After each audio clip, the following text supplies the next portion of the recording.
Seguramente que tú habrás cantado en alguna Navidad algún villancico que tenga que ver con la palabra Belén, Belén, Belén.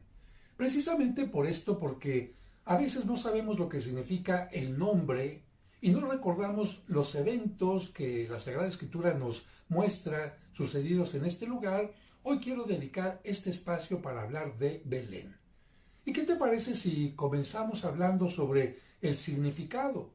Betlehem es una palabra hebrea que significa la casa del pan, pero el mismo nombre, curiosamente, en árabe significa la casa de la carne. Y esto ya es muy interesante porque ¿quién nació en esta ciudad, en esta población? Aquel que se convirtió en el pan de vida, nuestro Señor Jesucristo, pero también aquel que entregó su carne, su cuerpo, su sangre en la cruz, anunciándolo un día antes, el Jueves Santo, en la reunión de la última cena, donde tomó el pan y dijo: este es mi cuerpo, esta es mi sangre, esta es mi carne, que yo entrego por ustedes. De tal manera que Cristo, convertido en cuerpo, en sangre, convertido en pan, convertido en Eucaristía, nace precisamente en este lugar. El capítulo del Génesis número 35 es el primero que nos habla acerca de esta población y nos dice así el texto: murió pues Raquel y fue sepultada en el camino de Efratá, es decir, Belén, y erigió Jacob un pilar sobre su sepultura. Ese es el pilar de la sepultura de Raquel hasta el día de hoy. ¿Quién era Raquel? Hay que recordar que Abraham tuvo a Isaac, Isaac tuvo dos hijos que fueron Esaú y Jacob tuvo 12 hijos de los que surgieron las famosas 12 tribus de Israel, es decir, la base del pueblo de Israel. Jacob tuvo 4 esposas o 4 mujeres, porque así se permitía en aquel momento, para tener hijos y que de esta manera el clan, la familia, la tribu no desapareciera. Jacob tuvo a una mujer, Lía, en primer lugar, y después a otra llamada Raquel, y también de estas dos mujeres que tenían siervas, Jacob tuvo hijos. Pero Raquel era la preferida, la favorita, y lamentablemente, después de que Raquel le había dado 2 hijos muy queridos a Jacob, que fueron José, aquel que incluso aparece en una obra musical de Broadway como el del abrigo, el del manto multicolor, aquel al que vendieron sus hermanos y que fue a Egipto como esclavo y después se convirtió en gran ayudante del faraón, pero esa es otra historia. Y el otro hijo que tuvo Raquel fue Benjamín. Y precisamente después de tener a este último hijo, Raquel muere en este lugar, en Efratá, así se le llama también a la región de Belén. Todavía hasta el día de hoy, la tumba de Raquel es sumamente venerada por los judíos, no solamente por las mujeres que llegan ahí para pedir ayuda en su fecundidad, ayuda para ser buenas madres. Muchas le llaman a Raquel la madre del pueblo de Israel, bueno, sino también muchos hombres, e incluso a nivel, podríamos decir, religioso y hasta mágico, existe aquel famoso hilo de Raquel, un hilo de color rojo tejido de pura lana, que muchas mujeres dicen que les trae ayuda, protección en sus necesidades y que se ha extendido también por todo el mundo, como puedes ver esta imagen que te comparto de el hilo de Raquel. Se encuentra todavía ahí en Belén. Pero hay otra historia en la Sagrada Escritura que nos habla de Belén, de Efratá, y tiene que ver con el libro de Ruth. El libro de Ruth es un libro que se desarrolla cuando el pueblo elegido ya ha pasado por el desierto, ya ha llegado a la tierra prometida, la va conquistando poco a poco, pero todavía no tiene reyes. Por lo tanto, Ruth está en esta etapa, viviendo en la etapa de los jueces. ¿Quién es Ruth? Es una mujer no judía, es una moabita, es decir, una mujer que pertenece al grupo de los moabitas que viven cerca de los judíos, pero que no son judíos. Esta mujer entra en contacto con Noemí, una mujer que se convierte en su suegra, porque Noemí, que era de Belén, juntamente con su esposo, van a tener que viajar a Moab porque hay un tiempo de escasez, de falta de trabajo, de falta de alimentos, y se convierten en migrantes. Así que Noemí y su esposo viajan a Moab con sus dos hijos. Lamentablemente allá muere el esposo de Noemí y también se mueren los dos hijos que ya se habían casado. Uno de ellos se había casado con Ruth.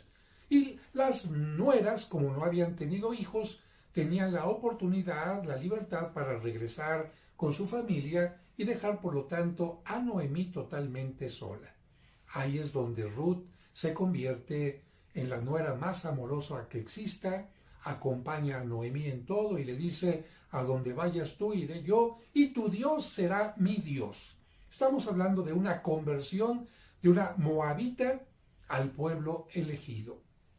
Lo que nos indica que Dios no tiene ningún problema en aceptar a cualquier persona de cualquier pueblo, de cualquier raíz, siempre y cuando lo acepte como el Dios único y verdadero. Ruth va a acompañar a Noemí para que regresen a Belén, donde vivían antes, y después de ayudarle ahí, pasar por algunas vicisitudes que en otro video ya he contado. En ese lugar, Ruth logra que se enamore de ella un hombre de Belén, un hombre económicamente rico, y este hombre se llama Booz. Booz se casa con Ruth, de ellos surge un hijo llamado Obed, de Obed surge un hijo llamado Isaí o Jesé, y este hombre va a ser el padre del rey David. Así que ya empezamos a ligar a Belén con un lugar del nacimiento de reyes, el lugar donde nace el rey David. Y si Cristo va a ser de la descendencia del rey David, pues tendrá que seguramente nacer en este lugar de acuerdo a las profecías. Pero vamos a hablar ahora de un aspecto que tenía que ver con el rey David. ¿A qué se dedicaba este joven cuando era pequeño, antes de que fuera consagrado rey? Bueno, pues era un pastor. Este lugar de Belén es un lugar lleno de cuevas, y por esta razón, dentro de las montañas de Judea, de Judá, y por esta razón los pastores lo habían elegido para meter ahí a sus rebaños, porque son cuevas bastante profundas que sirven perfectamente bien para que el rebaño esté bien protegido.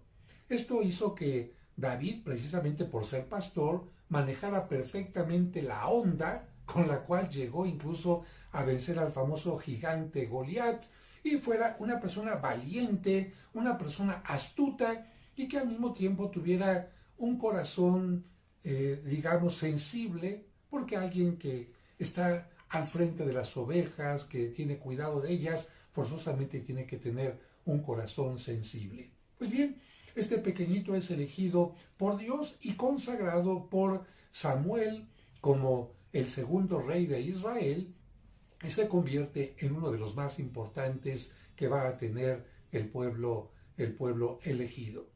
David va a conseguir que el pueblo vaya tomando cada vez más posesión de aquello que era la tierra prometida, y concretamente de Jerusalén. Y ahora hablo un poco de Jerusalén en relación a Belén.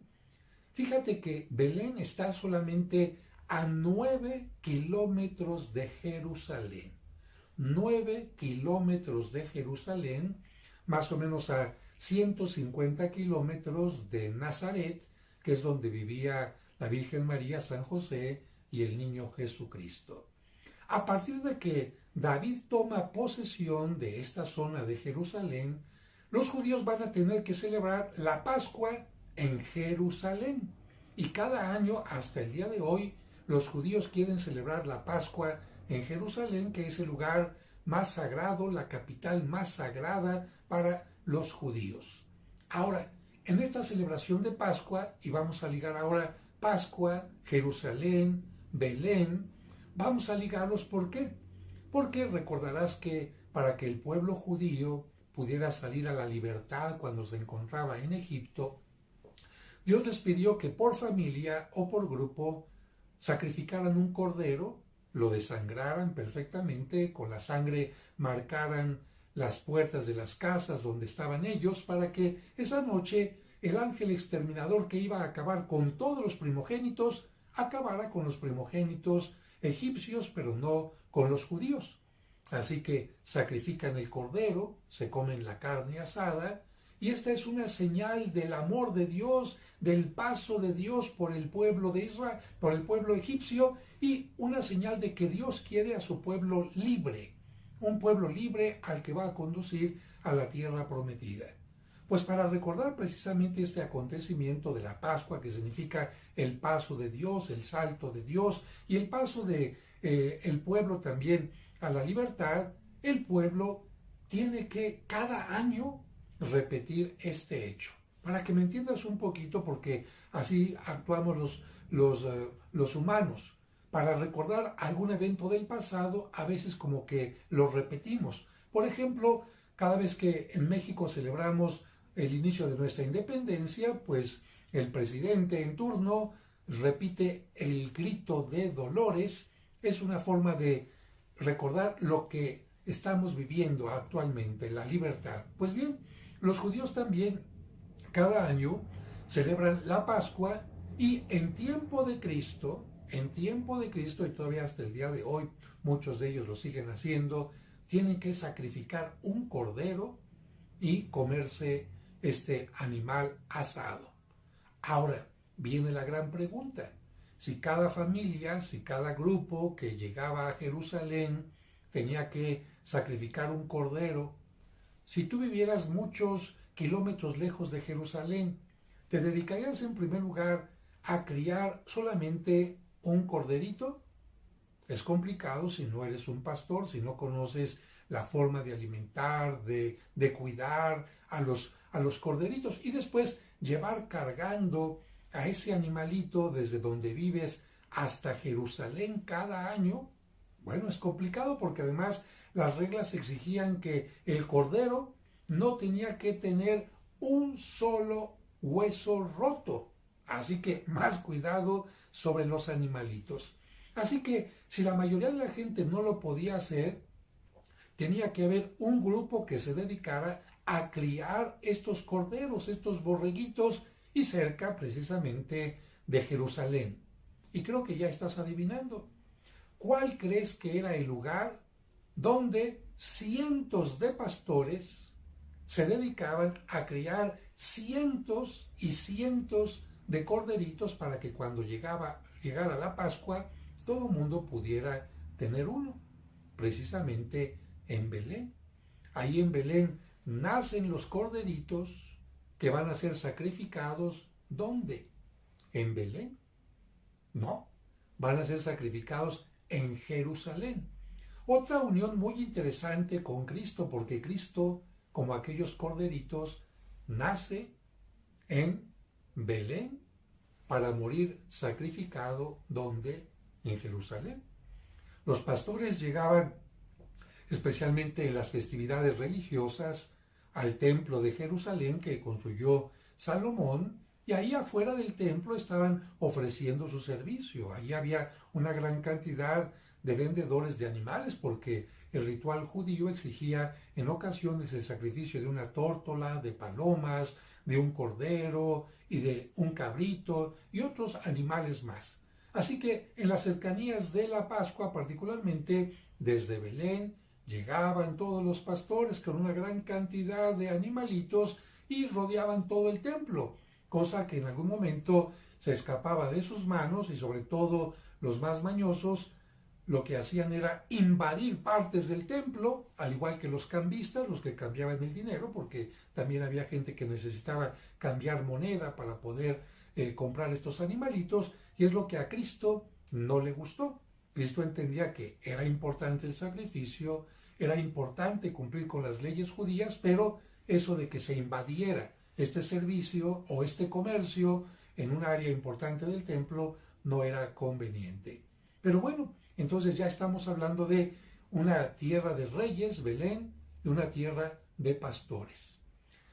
Cristo pasó toda su vida en Nazaret. Cristo, cuando María estaba esperándolo. Estaba en el vientre de María en Nazaret. José y María vivían en Nazaret. De tal manera que esta pareja pensaba que su hijo Jesucristo iba a nacer en Nazaret. Y si las profecías dicen se le llamará el Nazareno, pues muchos pensaban quizás que el Mesías nacería en este lugar. Sin embargo, las profecías fueron claras. El Hijo de Dios tenía que nacer en la zona de Judá, en esta tierra en donde cuando las 12 tribus se repartieron el territorio de la tierra prometida, le tocó precisamente a Judea, y es la que da nombre a los judíos. El Hijo de Dios tenía que ser rey de los judíos y por lo tanto tenía que nacer en Judá. De tal manera que cuando María está esperando que su hijo nazca en Nazaret, viene un edicto de César Augusto que obliga a que toda la gente vaya al lugar donde nació para que se registre, porque el César tenía el interés de saber cuánta gente vive en el territorio. ¿Para qué? Para saber cuánto tengo que recibir yo en los impuestos que cobran las personas que están allá. Si yo no sé cuánta gente vive, no sé cuánto tienen que recaudar, y esto permite pues que algunas personas puedan estar robando al imperio. Así que José, que ha nacido también en Belén, el padre de nuestro Señor Jesucristo, tiene que viajar a Belén. Y como es una orden del emperador, tiene que acatarla forzosamente. Y aunque María está en este estado de embarazo, está encinta, tiene que acompañar a José estos 150 kilómetros desde Nazaret hasta Belén, donde va a nacer el Hijo de Dios, y se cumple una profecía. Jesucristo nace de la descendencia del rey David y nace en la misma tierra, en la misma población donde nació el rey David, y en la zona de Judá, para que sea judío. Dios no quiso que naciera en Jerusalén, aunque la ciudad de Jerusalén era más grande, porque el Hijo de Dios también tiene que ser alguien que nace en una tierra humilde, en donde se sirve, como es el caso precisamente de Belén. Y con esto se cumple también la profecía de Miqueas, que dice: de ti, Belén de Efratá, nacerá el Salvador del mundo. Más o menos así dice la cita, y se cumple entonces la profecía. Pero llegando ya a esta parte de síntesis, recordamos que Cristo va a ser rey. ¿Por qué? Porque rey es el que sirve, no de acuerdo al pensamiento humano, sino del pensamiento de Dios. El que sea el mayor, que sea el servidor. Cristo en ese sentido va a ser rey, de la descendencia del rey David, pero el mejor rey, el rey de reyes que ha tenido y que tendrá el mundo, y que viene a inaugurar un nuevo reino de paz, de justicia, de amor, de libertad, de equidad, etc. Pero Cristo también es un buen pastor, y él mismo lo dice: el buen pastor da la vida por las ovejas. En él se cumple lo que decía el profeta Ezequiel: yo iré a buscar a todas mis ovejas descarriadas y las reuniré en un solo lugar. Profecía de Ezequiel, y se cumple. Pero Cristo también toma en cuenta el salmo de: el Señor es mi pastor, nada me faltará. Bueno, Cristo responde a estas necesidades de la gente, del pueblo, de cada uno de nosotros que de repente nos sentimos solos, abandonados, sin guía, y Él dice: yo soy el pastor que lleva a las ovejas, y conozco a cada una de mis ovejas, y mis ovejas conocen mi nombre. Yo las tengo en un mismo redil, yo estoy con ellas en todo momento. Incluso el buen pastor es capaz de dar la vida por las ovejas. ¿Y qué hace Cristo? Precisamente es sacrificado como un cordero en Jerusalén. Él da la vida por nosotros para que nosotros tengamos la vida. Algo semejante a lo que sucedió en el caso de Abraham. ¿Te acuerdas que Abraham iba a sacrificar a su hijo, y en un momento determinado Dios le dice: no, ya no me sacrifiques a tu hijo, sacrifícame, entrégame como víctima a este animalito? Y lo mismo sucede también en la Pascua allá en Egipto. Cuando el pueblo va a salir a la libertad, Dios le dice a los judíos: no, el ángel exterminador no va a matar a sus primogénitos, a cambio, dame un animalito. Pero en el caso de Cristo, ya no es un animalito el que muere por nosotros. Es Él que entrega la vida por nosotros y por todas las generaciones que vienen. Y por eso Juan el Bautista, cuando lo ve, dice una frase muy interesante: este es el Cordero de Dios que viene a quitar el pecado del mundo. Este es el Cordero de Dios que quita el pecado del mundo. Y entendiendo esto también, los sacerdotes en la Eucaristía, cuando fraccionamos el pan recordando el sacrificio de los corderos, al partir el pan decimos, al mostrarlo a la gente: Cordero de Dios que quitas el pecado del mundo, ten piedad de nosotros. Pero también decimos: este es el Cordero de Dios el que quita el pecado del mundo.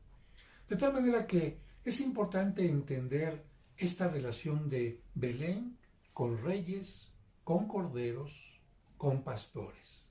Cristo es rey, Cristo es pastor, pero también es el Cordero que morirá por nosotros en la cruz.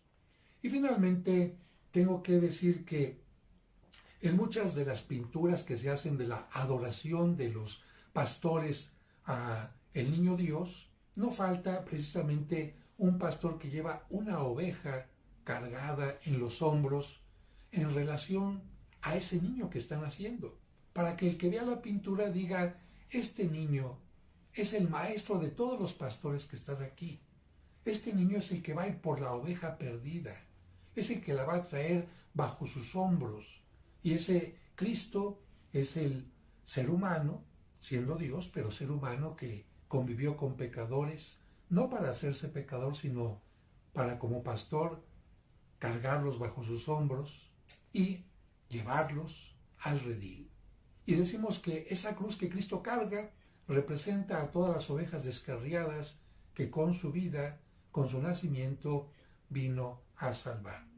Yo espero que cuando tú vuelvas a cantar Belén, Belén, campanas de Belén, tomes en cuenta que ese niño al que adoramos en Navidad es el mismo niño adulto ahora que muere por nosotros en la cruz. Y ahora sí, finalmente quiero decirte que Belén ahora no es territorio judío.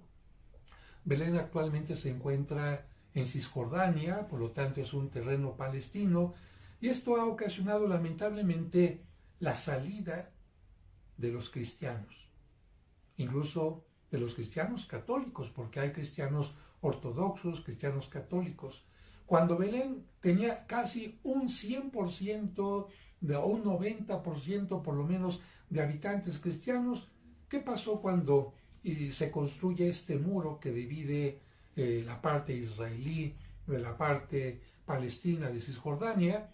Pues las gentes de Cisjordania, de Palestina, dicen: si este es un territorio donde estamos nosotros, ¿a quién le voy a dar yo preferencia? ¿A los míos o a gente que no es mía? Bueno, esto ha hecho que Belén haya dado prioridad a todos los palestinos, a todos los musulmanes, que no son cristianos, que no son católicos, y hasta el día de hoy se ha reducido la población de cristianos quizás hasta un 10%. Por eso los habitantes de Belén, los pocos cristianos que hay en Belén, pues nos piden ayuda de distintas maneras, no solamente visitando este lugar, y por eso yo me preocupo mucho por llevar peregrinos a este lugar, para que los cristianos de este lugar tengan que comer, tengan trabajo, fuentes de trabajo, tengan escuela, gracias a los padres franciscanos que se encargan de ayudarles en esto, y gracias a los patronatos que también les ayudan, porque no queremos que Belén, el lugar donde nació Cristo, vaya a ser un día un territorio donde no haya cristianos, y donde la Basílica de Belén sea simplemente un lugar de visita, de peregrinaje, pero que la ciudad no tenga cristianos. Si te gustó este video, dale like, y si quieres suscribirte, los siguientes videos te llegarán en forma automática. Simplemente aquí donde dice suscribirse, puedes hacerlo para que te lleguen en forma automática. Gracias a todos por seguir este video y seguimos en comunicación.